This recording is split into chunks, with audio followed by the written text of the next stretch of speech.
Do you have an opinion on the stand-up desk sort of situation? I think they're great. Okay. You know, our bodies are designed to move. Yeah. They are designed to sit, but they're also designed to move a lot more than we move them. Our bodies haven't changed in thousands and thousands and thousands of years, but our lifestyle has. So we need to help our body by incorporating things like standing desks. And more importantly, you know, I could stand all day and still have back issues. More importantly, we need to actually have the strength of the muscles to hold our posture, because that's what they're designed to do. You know, our bodies are actually designed to be strong and healthy. It's just that we're not taking the action to give them the opportunity to be like that.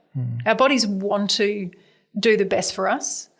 It's like a best friend that's saying, I really want to do the right thing by you today, but I need you to do this for me. And if we don't do it, our body can't give us the best.